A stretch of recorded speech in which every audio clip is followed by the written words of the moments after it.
Women's tennis is getting exciting again as a new crop of players challenge the reigning queens of the court. Joining us now for insight is Patrick McEnroe, former French Open men's doubles champion, the longest-serving U.S. Davis Cup captain, head of USTA player development, and the face of ESPN tennis commentary. Patrick, great to have you here. Thank you, Tanya. Great to be here. First of all, congratulations are in order. You and your brother John McEnroe just won the French Open Legends doubles. Congratulations. They call it legends, which is a nice way of saying the old guys. So some of our old guys are still better than some of the other old guys. So we had some fun, but obviously we're both there working for television, and it's still fun to get out there and play. Do you like playing with your brother? I like it. It's a little intense. Does he yell at you? He's still into it. He's usually pretty positive out there, but we have a lot of fun. But he's still, at 55, first of all, he's in great shape. Yeah. And he's still very competitive. So we play to win. It's good that you did win, right? Exactly. You I got to bring home the trophy, which my girls are very happy about. That's right. You and your beautiful family. Yes. Now let's talk a little bit, speaking of girls, let's talk about women's tennis. There are some amazing new up-and-coming stars that are really putting the established stars, giving them a run for their money. Who are the ones that you really have your eye on? Well, I think Eugenie Bouchard from Canada is probably the first on the list. She just turned 20. She had a great tournament in the Australian Open, was sort of her first big breakthrough in a major. She did it again at the French Open and almost beat Sharapova in the semifinals. Incredible. It was a great match. She has an amazing mindset and mentality that you can't really teach, so you don't see that too often. She loves to be on the big stage. She's an intense competitor. I think even at Wimbledon, which is going to start next week, she has a great chance to do well again. Muguruza, who is from Spain, had an amazing win over Serena at the French Open. Yes. And she basically beat Serena almost at her own game. Power game, very athletic. So she's an up-and-comer. And then the youngster, she's not that young, but Simona Halep, who made the finals, all the way to the finals, and played a marathon match against Sharapova, lost it in 3 sets. She's really come on in the last 12 months. She's in her early 20s as well.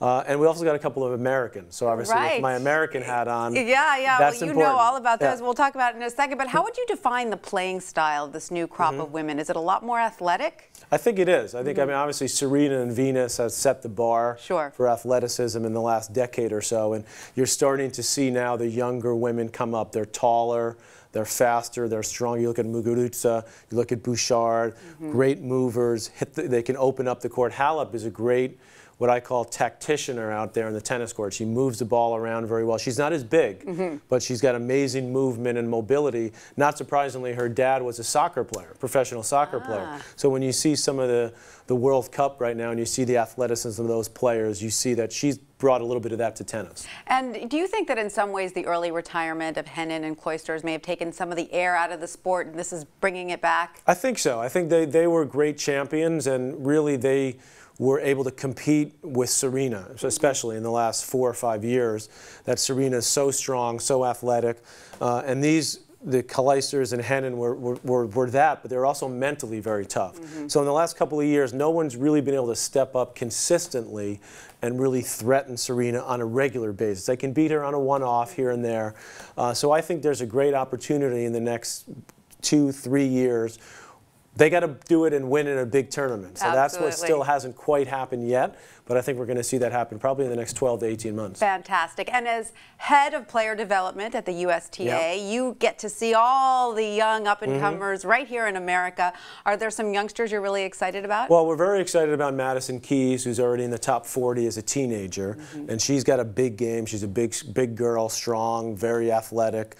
Taylor Townsend, who had a good tournament at the French Open, also a great tennis player.